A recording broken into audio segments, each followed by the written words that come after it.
말씀입니다. 시편 114편 말씀 드라마 바이블로 함께 보겠습니다.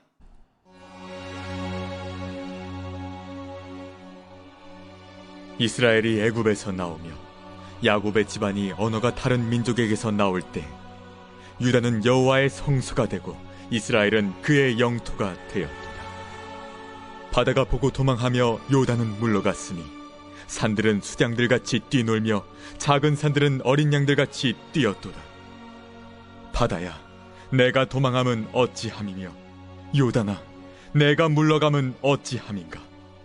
너희 산들아, 수장들같이 뛰놀며 작은 산들아, 어린 양들같이 뛰놀면 어찌함인가.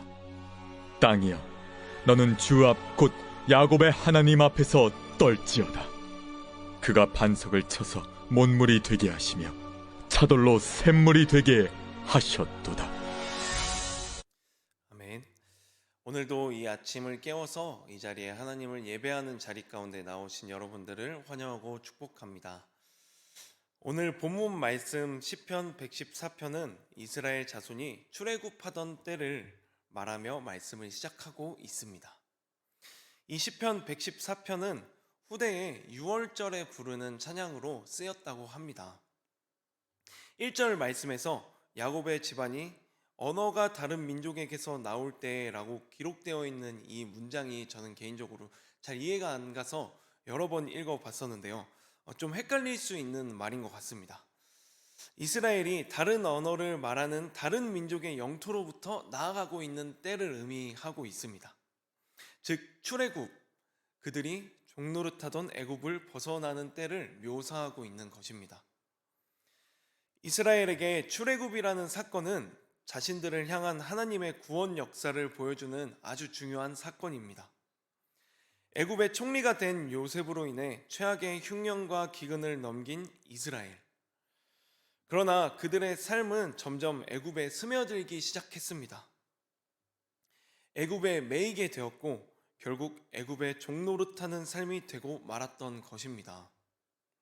그러나 하나님은 그들의 작은 신음에 응답하시는 하나님이셨고 우리가 알다시피 모세라는 지도자를 세우셔서 그들을 애굽에서 탈출시키셨습니다.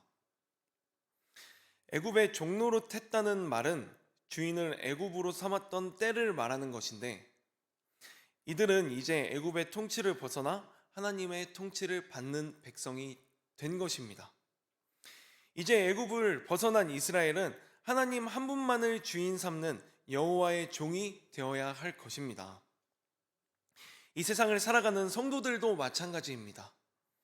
이 세상이 주는 가치관의 노예가 아닌 이 세상에 매여서 끙끙 앓고 그곳에 매여 벗어나지 못하는 그러한 이 세상의 노예가 아닌 하나님과 그 나라를 위하여 일하는 천국 백성이 되어야 하는 것입니다. 2절 말씀을 보면 여호와의 성소, 이스라엘은 그의 영토가 되었다고 고백합니다. 유다는 여호와의 성소, 이스라엘은 그의 영토가 되었다. 하나님께서는 남유다와 북이스라엘을 바라보시듯이 오늘을 살아가는 우리 성도들을 바라보고 계십니다. 우리 그리스도인은 하나님께서 영적으로 다스릴 성소이자 하나님께서 직접적으로 역사하시는 그의 영토가 되어야 하기 때문입니다. 우리 몸과 마음은 하나님께서 임재하시기에, 하나님께서 임재하셔서 다스리기에 합당한 자리입니까? 우리의 모습이 하나님께서 임재하시고 다스리기 좋은 자리가 되도록 우리가 준비하고 또 겸손해져야 할 것입니다. 그러한 성도 여러분들 되시기를 주님의 이름으로 소망합니다. 우리의 마음 가운데 다른 것들, 이 세상의 가치관이 주인이 되어 있다면 하나님께서 다스리는 영토가 되지 못합니다. 하나님께서 임재하시는 성소가 될 수 없습니다. 그러므로 하나님의 임재를 기다리는 자라면 우리의 몸과 마음을 끊임없이 깨끗하게 비워내고 겸손해져야 할 것입니다. 3절 말씀을 보니 바다가 보고 도망하였다 라고 표현하고 있는데 이 장면은 홍해가 갈라지고 이스라엘 백성이 그 홍해를 통해 출애굽하던 때를 또 묘사하고 있습니다. 3절에 함께 등장하는 요단이 물러갔다는 것은 여호수아 3장에 나오는 장면으로 이스라엘 백성들이 요단강을 건너야 할 때의 그 장면을 보여주고 있는데요. 그때는 마침 곡식 거둘 때가 되어서 요단 강물이 아주 많이 불어나 있는 때였다고 합니다. 그런데 그때 요단강을 어떻게 건넜을까요? 이스라엘 백성들이 요단강을 다 건넜는데 어떻게 건넜을까요? 제가 여호수아 3장 13절 말씀 읽어드리겠습니다. 온 땅의 주 여호와의 궤를 맨 제사장들의 발바닥이 요단 물을 밟고 멈추면 요단 물 곧 위에서부터 흘러내리던 물이 끊어지고 한 곳에 쌓여 서리라. 아멘. 오늘 시편 말씀에서는 자세히 묘사하고 있지는 않지만 이 요단강을 건넌 그 사건, 이스라엘 자손들은 모두 이 사건을 알고 있었을 것입니다. 가나안 땅에 들어가기 위해서 필수적으로 이 요단강을 건너야 했는데 제사장들이 언약궤를 어깨에 메고 그 요단강에 들어갔을 때 물이 위에서부터 끊어지는 그러한 역사가, 그런 기적이 일어났기 때문입니다.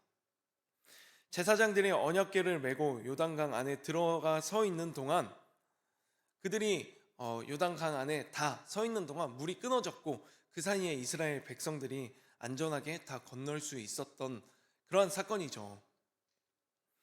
오늘을 살아가는 우리들도 하나님의 말씀을 들고 이 세상 가운데 나아가서 이 세상에서 이 세상을 밟고 머물러 있을 때 다른 이 세상에 아직 하나님을 모르는 자들이 우리를 통해, 말씀을 들고 이 세상에 서 있는 우리를 통해 하나님께로 나아갈 수 있을 것입니다. 하나님께서는 그의 백성을 때로는 자신의 놀라우신 능력으로 보호하시고 때로는 하나님의 사람들을 사용하사 구원받게 하십니다. 오늘 시편 114편은 그러한 하나님을 고백하고 있습니다. 이스라엘을 구원하시는 하나님, 애굽에서의 그 어두웠던 시기를 극복하게 하신 하나님, 이들은 유월절을 보내며 그때 그 어려웠던 시절에서 자신들을 구원한 하나님을 다시금 되새기고 기억하였던 것입니다. 유월절은 하나님께서 애굽에 내린 마지막 징벌, 모든 처음 난 것의 죽음이라는 재앙에서 이스라엘을 제외시켰던 일을 말합니다. 이스라엘 백성들이 이 재앙으로부터 제외되기 위해선 각자 머물고 있는 집 문설주에 어린 양의 피를 발랐고 또 그들의 두 눈으로 어떤 역사가 일어났는지 그들은 볼 수 있었습니다. 이 구원을 이야기하며 오늘 시편 114편 4절 이후의 말씀에선 어떻게 반응하고 있습니까? 글로 읽기만 해도 역동적인 느낌을 주고 있습니다. 산들은 순양들 같이 뛰놀며 작은 산들은 어린 양들 같이 뛰었도다. 산이 뛰논다는 표현은 상상했을 때 무서운 일입니다. 지각 변동이 일어나고 지진이 일어나는 일처럼 우리가 느껴지기 때문입니다. 그러나 시편 기자가 이 부분을 굉장히 밝고 긍정적인 또 역동적인 그런 모습으로 이미지를 전달하고 있는 걸로 보았을 때 하나님께서 창조하신 모든 피조물이 하나님의 구원 사역에 기뻐하고 있음을 보여주는 장면이다 라고 우리가 생각할 수 있습니다. 사랑하는 불꽃교회 성도 여러분, 우리에게 역사하신 하나님의 구원 사건은 어떤 사건입니까? 여러분은 어떤 구원을 경험하셨나요? 오늘 이스라엘 자손들은 출애굽, 애굽에서 건져낸 그 구원을 경험하였습니다. 그렇다면 우리는 어떤 구원을 경험하였을까요? 죄 가운데 스스로 구원받을 수 없었던 우리를 위해 예수 그리스도께서 친히 제물이 되셨습니다. 십자가에 스스로 희생당하셨습니다. 그 놀라운 사랑은 그렇게만 끝난 것이 아니었습니다.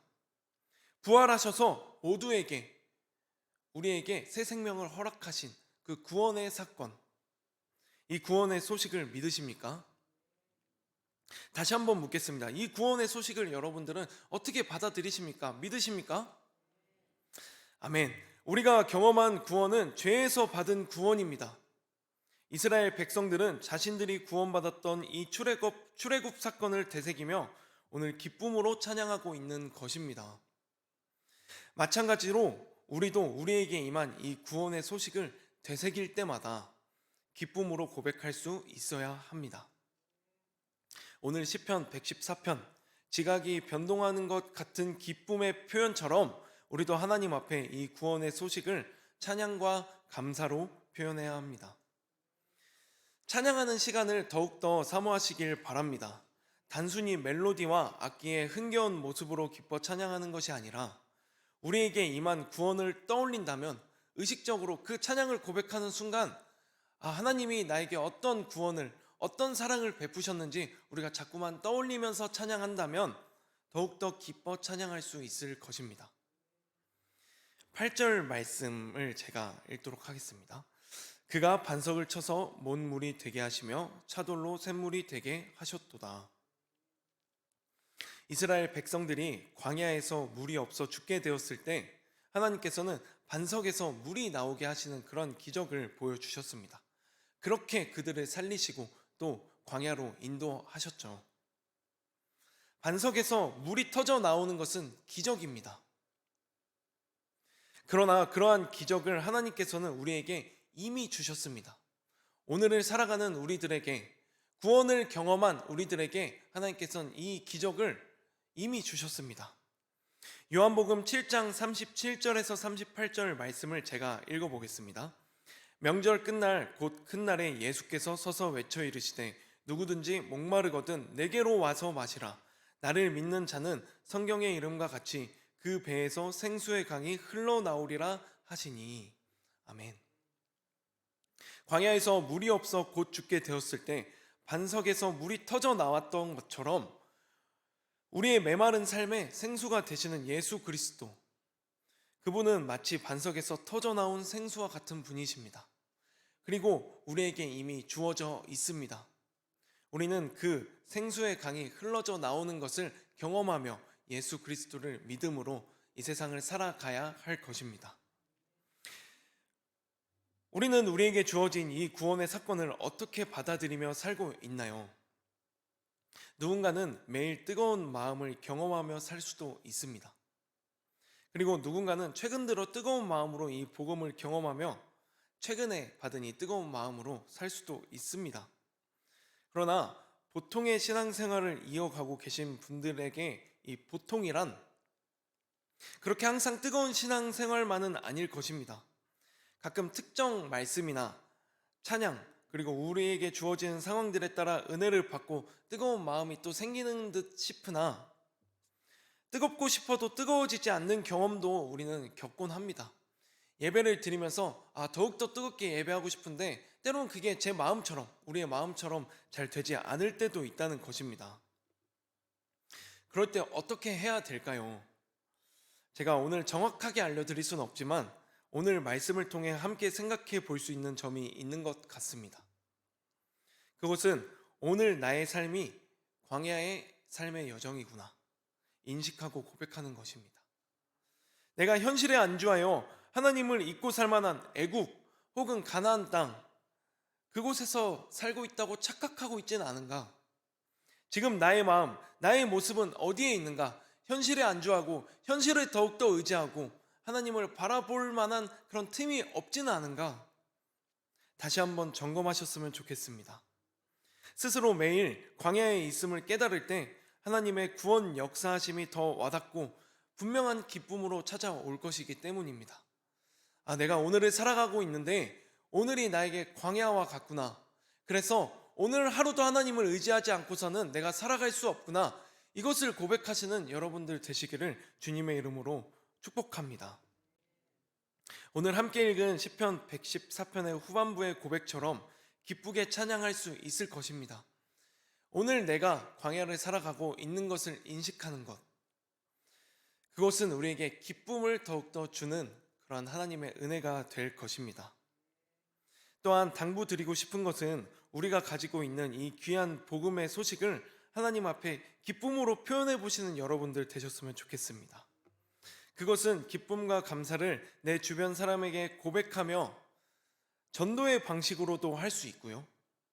또 하나님께 기도할 때 무언가를 바라고 소원하는 기도도 해야겠지만 그뿐만 아니라 기도하는 시간에 하나님의 그 크고 놀라우신 이름을 높여드리며 우리가 찬양처럼 기도할 수도 있을 것입니다.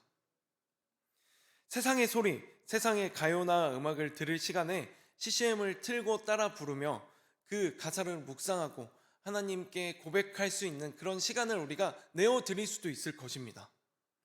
또 회중 찬양, 함께 예배 드리며 부르는 찬양 시간에 더욱 기쁨으로 마음을 다해서 찬양하는 방식으로도 표현할 수 있을 것입니다. 함께 회중 찬양을 부르고 또 고백할 때 때로는 우리에게 익숙하지 않은 찬양이 들려올 수도 있습니다. 그러나 더 다양한 고백을 할 수 있는 그런 기회구나, 이런 기회로 삼고 우리가 기쁜 마음으로, 열린 마음으로 또 찬양한다면 또 새로운 은혜가 우리 안에 있을 줄 믿습니다. 뿐만 아니라 여러 가지 방법이 각자 다 있으시겠죠. 하루를 살아갈 때 더욱더 기쁨 이 마음을 찬양의 형식으로 또 여러 가지 형식으로 하나님께 자꾸만 의식적으로 표현해 보는 것, 그것이 오늘 우리에게 역사하고 계시는 하나님의 은혜를 더욱더 인지하고 또 그것을 감사함으로 받아들이게 하는 좋은 습관이 될 것입니다. 오늘 하루를 살아갈 때 또 한 주를 살아갈 때 이 구원의 사건을 다시금 떠올리며 기쁨으로 찬양하며 살아가시는 귀한 불꽃교회 성도님들 되시기를 주님의 이름으로 축복합니다. 기도하겠습니다. 사랑이 많으신 아버지 하나님, 오늘 시편 114편의 말씀을 함께 묵상합니다. 하나님께서 이스라엘 백성들에게 어떻게 역사하시고 어떤 구원의 놀라운 그 역사를 보여주셨는지 아버지 하나님, 이들이 다시금 되새기며 하나님께 찬양할 때 그들의 마음에 기쁨이 찾아왔던 것처럼 오늘도 하나님께서 우리의 삶 가운데 역사하고 계신 것을 우리가 고백하고 그것을 인식하며 살아갈 수 있도록 주님께서 함께하여 주시옵소서. 때로는 아버지 하나님, 우리가 어느 곳에 있는지 어떤 것을 의지하며 살아가고 있는지 그것을 헷갈릴 때가 있습니다. 그러나 분명히 우리가 광야의 삶에서 하나님을 의지하며 살아가야 하는 하나님의 백성임을 매일매일 깨닫게 하여 주시고, 아버지 하나님, 그것을 깨달을 때 슬픔과 절망이 아닌 우리를 역사하신 하나님을 바라보며 기쁨과 찬양으로 나아갈 수 있도록 우리의 삶을 인도하여 주시옵소서. 우리 불꽃교회를 이 자리 가운데 세우셔서 하나님을 예배하는 교회로 세워주시고 또 인도하고 계신 하나님을 찬양합니다. 아버지 하나님, 우리 불꽃교회를 더욱더 견고하게 세우셔서 이 세상 가운데 하나님을 바라볼 수 있게 하는 귀한 다리의 역할을 할 수 있도록 주님께서 이 교회 위에 함께하여 주시옵소서. 한 주간 살아갈 때 아버지 하나님, 우리 가운데 주님을 더욱더 찬양하는 모습들을 우리가 품을 수 있게 하여 주시고 그 모습 가운데 이 세상 사람들이 우리의 모습을 통해 하나님을 또 바라볼 수 있도록 주님께서 함께하여 주시옵소서. 감사드리며 이 모든 말씀 살아계신 예수님의 이름으로 기도하였습니다. 아멘.